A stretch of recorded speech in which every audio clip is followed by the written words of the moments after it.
പുലിപ്പല്ല് കൈവശം വെച്ചതിന് വനംവകുപ്പ് കസ്റ്റഡിയിലെടുത്ത റാപ്പർ വേടനെ തൃശൂരിലെ ജ്വല്ലറിയിലെത്തിച്ചു തെളിവെടുപ്പ് നടത്തി. തൃശൂരിലെ ജ്വല്ലറിയിൽ വെച്ചാണ് ഇത് രൂപമാറ്റം വരുത്തി മാലയ്ക്കൊപ്പം ചേർത്തതെന്ന് വേടൻ നൽകിയ മൊഴിയുടെ അടിസ്ഥാനത്തിലായിരുന്നു തെളിവെടുപ്പ്. പിന്നീട് വേടൻ്റെ തൃശൂരിലെ വീട്ടിലെത്തിച്ചും തെളിവെടുപ്പ് നടത്തിയിരുന്നു. പുലിപ്പല്ല് മാലയോട് ചേർത്തെന്ന് വേടൻ മൊഴി നൽകിയ വിയ്യൂർ സരസ ജ്വല്ലറിയിലാണ് എത്തിച്ചത്. പുലിപ്പല്ല് സമ്മാനിച്ച് രഞ്ജിത്ത് കുമ്പിടിയുമായി ബന്ധപ്പെടാൻ വനംവകുപ്പ് ശ്രമം തുടരുകയാണ്. വേടൻ്റെ കഴുത്തിൽ കിടന്നത് പുലിപ്പല്ലാണെന്ന് വ്യക്തമായതോടെയാണ് വനംവകുപ്പ് ഉദ്യോഗസ്ഥർ വേടനെതിരെ കേസെടുത്ത് അറസ്റ്റ് രേഖപ്പെടുത്തിയത്. പിന്നാലെ വേടനെതിരെ വനംവകുപ്പ് 7 വർഷം വരെ തടവ് ലഭിക്കാവുന്ന കുറ്റം ചുമത്തുകയും ചെയ്തിരുന്നു. ശ്രീലങ്കയിലേക്ക് പോയി അവിടെ നിന്ന് UK-യിലേക്കോ ഫ്രാൻസിലേക്കോ കുടിയേറിയിട്ടുള്ള രഞ്ജിത്ത് എന്നയാളാണ് വേടന് പുലിപ്പല്ല് കൈമാറിയിട്ടുള്ളതെന്നാണ് വനംവകുപ്പ് കഴിഞ്ഞ ദിവസം പറഞ്ഞത്. ഇതിൻ്റെ അടിസ്ഥാനത്തിൽ രഞ്ജിത്തിനായുള്ള അന്വേഷണം വനംവകുപ്പ് ഊർജിതമാക്കിയിട്ടുണ്ട്. കഴിഞ്ഞ ദിവസം Perumbavoor judicial first class magistrate മുന്നിൽ ഹാജരാക്കിയ വേടനെ ഇന്ന് വൈകിട്ട് 5 മണി വരെയാണ് കസ്റ്റഡിയിൽ വിട്ടത്. വേടനും സംഘത്തിനും കഞ്ചാവ് നൽകിയ ചാലക്കുടി സ്വദേശി ആഷിഖിനെ കണ്ടെത്താൻ പോലീസ് അന്വേഷണം തുടങ്ങി.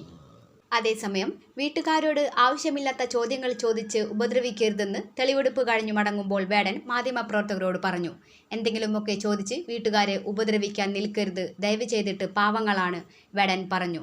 നേരത്തെ പുലിപ്പല്ലുകൊണ്ട് ലോക്കറ്റ് തയ്യാറാക്കിയ വിയ്യൂരിലെ സരസ ജ്വല്ലറിയിൽ തെളിവെടുപ്പ് നടത്തിയിരുന്നു. ഇതിനുശേഷമാണ് വീട്ടിലെത്തി തെളിവെടുപ്പ് നടത്തിയത്. തെളിവെടുപ്പ് കഴിഞ്ഞു മടങ്ങുമ്പോൾ വീട്ടിലെ വളർത്തുനായ വേടൻ്റെ അരികിലേക്ക് ഓടിയെത്തി. വളർത്തുനായയെ കയ്യിലെടുത്ത് ഓമനിച്ച് വേടൻ പിന്നീട് നായയെ വീട്ടിലേക്ക് കൈമാറി. അതേസമയം വിവാദങ്ങൾക്കിടെ പുതിയ ആൽബവുമായി വേടൻ. ഇത് 2ാം പിറവിയോ? നാളെ എൻ്റെ മോണോലോവ വരുന്നുണ്ട്, കാണണം. കുടുക്കിനിടയിലും പുതിയ ആൽബം പുറത്തിറക്കാൻ വേടൻ. കഞ്ചാവ് കേസും പുലിപ്പല്ല് ലോക്കറ്റും വിവാദമായതിന് പിന്നാലെ നാളെ പുതിയ ആൽബത്തിൻ്റെ റിലീസുണ്ടാകുമെന്ന് പ്രഖ്യാപനവുമായി റാപ്പർ വേടൻ. നാളെ തൻ്റെ പുതിയ ആൽബം റിലീസ് ചെയ്യുമെന്നും മോണോലോവ എന്നാണ് പേരെന്നും വേടൻ മാധ്യമങ്ങളോട് പ്രതികരിച്ചു. പുലിപ്പല്ല് വിഷയത്തിൽ അധികൃതർ മറുപടി പറയുമെന്നും രഞ്ജിത്ത് കുമ്പിടിയെ തനിക്കല്ല അറിയുന്നത് നിങ്ങൾക്കാണെന്നും വേടൻ മാധ്യമങ്ങളോട് തുറന്നടിച്ചു. പുലിപ്പല്ല് കൈവശം വെച്ച കേസിൽ വേടൻ എറണാകുളത്തെ ഫ്ളാറ്റിൽ എത്തിച്ച് തെളിവെടുപ്പ് നടത്തിയിരുന്നു. മൃഗവേട്ടയ്ക്കായുള്ള വകുപ്പുകൾ ചുമത്തിയാണ് വനംവകുപ്പിൻ്റെ കേസ്. വേടന് പുലിപ്പല്ല് നൽകിയ ശ്രീലങ്കൻ പശ്ചാത്തലമുള്ള രഞ്ജിത്ത് കുമ്പിടിയെ കേന്ദ്രീകരിച്ച് വനംവകുപ്പ് അന്വേഷണം ആരംഭിച്ചു. വിവാദങ്ങൾക്കിടെ റാപ്പർ വേടൻ്റെ പുതിയ പാട്ട് പുറത്ത്. മോണോലോവ എന്ന ലവ് സോങ് ആണ് എത്തിയിരിക്കുന്നത്. വേടൻ്റെ ആദ്യ ലവ് സോങ് ആണിത്. സ്പോട്ടിഫൈയിലും വേടൻ വിത്ത് വേർഡ് എന്ന യൂട്യൂബ് ചാനലിലും ഗാനം ലഭ്യമാണ്. നേരത്തെ തന്നെ പാട്ട് വേടൻ എന്ന പല വേദികളിലും പാടിയിരുന്നു. തൻ്റെ ആദ്യത്തെ പ്രേമപ്പാട്ട് എന്നാണ് വേടൻ മോണോലോവയെ വിശേഷിപ്പിച്ചത്. 2.27 മിനിറ്റ് ദൈർഘ്യമുള്ള പാട്ടാണ് കഴിഞ്ഞ ദിവസം റിലീസ് ചെയ്തത്. ഹവായ് ദ്വീപിലെ 5 അഗ്നിപർവ്വതങ്ങളിൽ ഒന്നാണ് മോണോലോവ. ലോകത്തെ ആക്റ്റീവായ ഏറ്റവും വലിയ അഗ്നിപർവ്വതവും മോണോലോവയാണ്. തൻ്റെ പ്രണയത്തെ മോണോലോവ അഗ്നിപർവ്വതത്തോട് ഉപമിക്കുന്നതാണ് വേടൻ്റെ വരികൾ. പുലിപ്പല്ല് കൈവശം വെച്ചെന്ന കേസിൽ അറസ്റ്റിലായി ഫ്ളാറ്റിൽ തെളിവെടുപ്പിന് കൊണ്ടുവന്നപ്പോൾ പാട്ട് ബുധനാഴ്ച പുറത്തിറങ്ങുമെന്ന് വേടൻ മാധ്യമങ്ങളോട് പറഞ്ഞിരുന്നു. അതേസമയം പുലിപ്പല്ല് കേസിൽ തൃശൂരിലെ ജ്വല്ലറിയിൽ എത്തിച്ച് തെളിവെടുപ്പ് നടത്തി. വിയ്യൂരിലെ സരസ ജ്വല്ലറിയിൽ എത്തിച്ചാണ് തെളിവെടുപ്പ് നടത്തിയത്. ആരുടെയോ കെയർ ഓഫിൽ വന്നതാണ്. വേടനാണെന്ന് മനസ്സിലായിരുന്നില്ല, പുലിപ്പല്ലാണെന്നും മനസ്സിലായിരുന്നില്ല. കല്ലു കെട്ടാനാണെന്ന് പറഞ്ഞാണ് കൊണ്ടുവന്നത്. ശംഖു കെട്ടുന്നത് പോലെ അമ്പലവുമായി ബന്ധപ്പെട്ട കാര്യങ്ങളാണ് ചെയ്യാറുണ്ടായിരുന്നത് എന്നാണ് സ്വർണ്ണപ്പണിക്കാരനായ സന്തോഷിൻ്റെ മൊഴി. അതേസമയം ചലച്ചിത്ര സംവിധായകരായ ഖാലിദ് റഹ്മാനും അഷ്റഫ് ഹംസയും ലഹരി ഉപയോഗത്തിനിടെ പിടിയിലായത് ദിവസങ്ങൾക്ക് മുൻപാണ്. ഇതിനിടെ ഇവരെ വിമർശിച്ചും പിന്തുണച്ചും വിവിധ കോണുകളിൽ നിന്ന് ചർച്ചകളുണ്ടായി. സിന്തറ്റിക് ഡ്രഗ്സിനെതിരെ പരസ്യ നിലപാട് സ്വീകരിച്ച ലഹരി കേസിൽ കുടുങ്ങിയ ഹിരൺദാസ് മുരളി എന്ന വേടനെ പിന്തുണച്ചും ഇന്ന് മലങ്കര സുറിയാനി സഭ നിരണം ഭദ്രാസനം മുൻ മെത്രോപൊലിത്ത ഡോ ഗീവർഗീസ് മാർ കുറിലോസ്, ഗായകൻ ഷഹബാസ് ആമൻ എന്നിവർ പ്രതികരിച്ചിരുന്നു. ഇത്തരത്തിൽ ചർച്ചകൾ നടക്കുന്നതിനിടെ മയക്കുമരുന്ന് ഉപയോഗത്തിലടക്കം നിലപാട് വ്യക്തമാക്കിയിരിക്കുകയാണ് CPM അഖിലേന്ത്യാ ജനറൽ സെക്രട്ടറി MA ബേബി. മയക്കുമരുന്നിന് ഒരു ന്യായീകരണവും ഇല്ല. അത് മനുഷ്യരെ കൊല്ലും, ചുറ്റുമുള്ളവരെയെല്ലാം നരകത്തിലാക്കും. അതുകൊണ്ട് ഒരു തരം മയക്കുമരുന്നും വേണ്ട. മദ്യമോ മയക്കുമരുന്നോ പ്രതിഭയ്ക്ക് ഒരു ഉത്തേജനവും തരുന്നില്ല എന്ന് ബാലചന്ദ്രൻ ചുള്ളിക്കാട് തന്നെ പറഞ്ഞിട്ടുണ്ട്. റെഗി സംഗീതത്തിൻ്റെ ആചാര്യൻ ജമൈക്കക്കാരനായ കറുത്ത പാട്ടുകാരൻ ബോബ് മാർലിയെ കഞ്ചാവ് കൈവശം വെച്ചതിന് അറസ്റ്റ് ചെയ്തിട്ടുണ്ട്. ബോബ് മാർലിയുടെ പാട്ടും ഇഷ്ടമാണ്, പാൻ ആഫ്രിക്കൻ രാഷ്ട്രീയവും ഇഷ്ടമാണ്. പക്ഷേ മയക്കുമരുന്ന് ഉപയോഗിച്ചതിന് അതൊന്നും ന്യായീകരണമല്ല, MA ബേബി പറഞ്ഞു നിർത്തി. വേടൻ അറസ്റ്റിലായതോടെ സോഷ്യൽ മീഡിയയിലും വൻ വിവാദമാണ് നടക്കുന്നത്. കറുത്തവനായതുകൊണ്ടും കീഴാളനായതുകൊണ്ടുമാണ് വേടൻ വേട്ടയാടപ്പെടുന്നതെന്നും അയാൾ ഉയർത്തുന്ന പ്രതിരോധത്തിൻ്റെ രാഷ്ട്രീയത്തെ നിശബ്ദമാക്കാനായാണ് ഈ ശ്രമം നടക്കുന്നതെന്നുമാണ് ഒരുപറ്റം തീവ്ര ഇടത് ദലിത് ബുദ്ധിജീവികൾ പറയുന്നത്. ഇതിന് അവർ പ്രതിരോധം തീർക്കുന്നത് മോഹൻലാലിൻ്റെ ആനക്കൊമ്പ് കേസാണ്. മോഹൻലാലിനും വേടനും എന്തുകൊണ്ടാണ് രണ്ടു നീതി എന്നാണ് ഇവർ ചോദിക്കുന്നത്. എന്നാൽ ഇക്കാര്യം ശരിയല്ലെന്നും ആനക്കൊമ്പ് കേസിൽ മോഹൻലാൽ നിരപരാധിയാണെന്നുമാണ് ഒരു വിഭാഗം സോഷ്യൽ മീഡിയ ആക്ടിവിസ്റ്റുകൾ പറയുന്നത്. എന്താണ് ലാലിൻ്റെ ആനക്കൊമ്പ് കേസ്?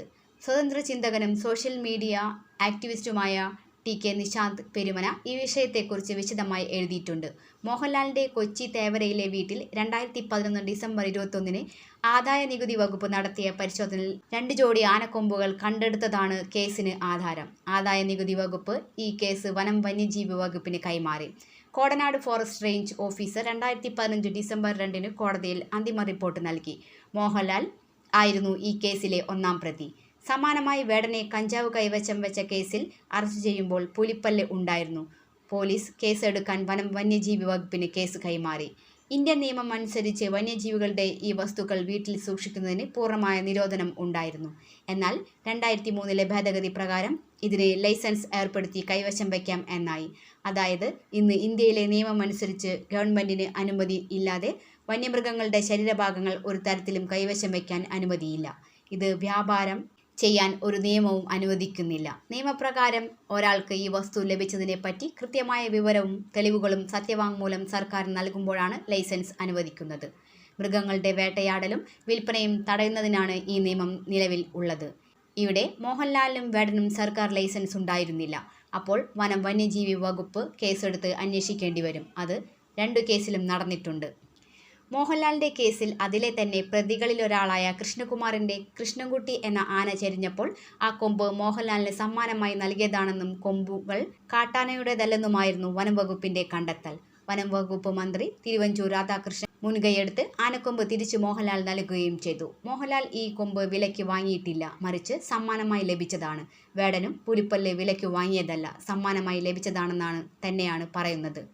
ഇന്ത്യയിൽ പുലിയെ ആരും വളർത്താറില്ല. ആനയെപ്പോലെ അതിന് നിയമവും ഇല്ല. ഇവിടെയാണ് മോഹൻലാലിൻ്റെ കേസും വേടൻ്റെ കേസും തമ്മിലെ പ്രധാന അന്തരം.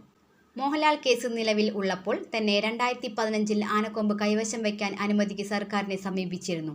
തൻ്റെ കയ്യിലുള്ള ആനക്കൊമ്പ് എങ്ങനെ ലഭിച്ചതാണെന്നും അതിൻ്റെ സോഴ്സും വ്യക്തമാക്കിയാണ് കൈവശാവകാശത്തിന് അപേക്ഷിച്ചത്. അന്വേഷണത്തിൽ ആനക്കൊമ്പ് മോഹൻലാലിൻ്റെ സുഹൃത്ത് കൃഷ്ണകുമാറിൻ്റെ കൈവശാവകാശത്തിൽ ഉണ്ടായിരുന്ന കൃഷ്ണൻകുട്ടി എന്ന ആന ചെരിഞ്ഞപ്പോൾ സമ്മാനമായി ലഭിച്ചതാണെന്നും കണ്ടെത്തി വനം വകുപ്പ് മോഹൻലാലിന് ലൈസൻസ് നൽകി. ലൈസൻസ് നൽകിയ ശേഷം മോഹൻലാലിൻ്റെ അപേക്ഷ പ്രകാരം സർക്കാരും ലൈസൻസ് കൈവശമുള്ളതുകൊണ്ട് ഈ കേസ് നിലനിൽക്കില്ല എന്നും കേസ് അവസാനിപ്പിക്കണമെന്നും ആവശ്യപ്പെട്ട് പെരുമ്പാവൂർ കോടതിയിൽ അപേക്ഷ നൽകി. എന്നാൽ കോടതി ഇത് അംഗീകരിച്ചില്ല. പ്രതികൾക്ക് നോട്ടീസ് അയച്ചു. തുടർന്ന് മോഹൻലാലും സർക്കാരും ഹൈക്കോടതിയെ സമീപിച്ചു. ഈ അപേക്ഷ പരിഗണിച്ച് അപേക്ഷ തള്ളിയ പെരുമ്പാവൂർ കോടതി വിധി റദ്ദാക്കി. കേസിൻ്റെ തുടർ നടപടി സ്റ്റേ ചെയ്യാനും ഉത്തരവിട്ടു. ഒപ്പം മോഹൻലാലിന് ലൈസൻസ് നൽകിയതിനെതിരെ എറണാകുളം സ്വദേശി പൗലോസ് എന്നയാൾ നൽകിയ കേസും കോടതി തള്ളി. നിയമപ്രകാരമാണ് ലൈസൻസ് നൽകിയതെന്നും പ്രശസ്തി മാത്രമാണ് ഹർജിക്കാരൻ്റെ ലക്ഷ്യമെന്നും കോടതി നിരീക്ഷിച്ചു. KT നിശാന്ത് പെരുമന ഇങ്ങനെ എഴുതുന്നു. കൃത്യമായ നടപടിക്രമങ്ങൾ പാലിച്ചാണ് മോഹൻലാലിൻ്റെ ആനക്കൊമ്പ് കേസ് മുന്നോട്ടു പോയത്. ഇവിടെ വേടൻ്റെ കേസിലും ഇത് തന്നെ ബാധകമാണ്. പുലിപ്പല്ല് എവിടെ നിന്ന് കിട്ടിയതാണ്, അതിൻ്റെ സോഴ്സ് എന്താണ്, ഇടപാടിൽ കച്ചവട താൽപ്പര്യം ഉണ്ടോ എന്നിവ നിയമപരമായി അന്വേഷിക്കേണ്ടതുണ്ട്. അതിനാണ് പോലീസ് ഈ കേസ് വനം വന്യജീവി വകുപ്പിന് കൈമാറിയിരിക്കുന്നത്. അന്വേഷണത്തിൽ ഇത് വേടന് അനുകൂലമായി തെളിഞ്ഞാൽ പുലിപ്പല്ല് തിരിച്ചു കിട്ടും. ലൈസൻസിന് അപേക്ഷിച്ച് കൈവശാവകാശം ഉണ്ടാക്കാം. കോടതിക്ക് മുന്നിൽ വേടൻ്റെയോ മോഹൻലാലിൻ്റെയോ ജാതിയോ മതമോ പ്രിവിലേജോ അല്ല വിഷയം. അവിടെ ഫാക്റ്റുകളും എവിഡൻസുകളുമാണ് വേണ്ടത്, അല്ലാതെ ഇരവാദമല്ല. ഈ പോസ്റ്റ് ശരിയാണെന്ന് മറ്റ് സോഷ്യൽ മീഡിയ ആക്ടിവിസ്റ്റുകൾക്കും ഫാക്ട് ചെക്ക് ഗ്രൂപ്പുകളും സമ്മതിക്കുന്നുണ്ട്. അതായത് നിലവിൽ ആനക്കൊമ്പ് കേസിൽ മോഹൻലാൽ തീർത്തും നിരപരാധിയാണെന്നും വ്യക്തം. എന്നിട്ട് മോഹൻലാൽ ജാതിയിൽ ഉയർന്നവനും പ്രിവിലേജുള്ള സൂപ്പർ താരവുമായതുകൊണ്ട് കേസില്ല എന്നും വേടൻ ദളിതനായതുകൊണ്ട് പീഡിപ്പിക്കുകയാണെന്നുമുള്ള തെറ്റായ വാദമാണ് ഇവർ ഉയർത്തുന്നത്. കേരളത്തിലെ പൊതുസമൂഹത്തിൽ അത്രയൊന്നുമില്ലാതെ ജാതി എല്ലാ ഡിസ്കോഴ്സുകളിലേക്കും വലിച്ചിട്ടുണ്ട്. മലീമസമായ ഒരു അന്തരീക്ഷം സൃഷ്ടിക്കാനും ചിലർ ബോധപൂർവം ശ്രമിക്കുകയാണ്.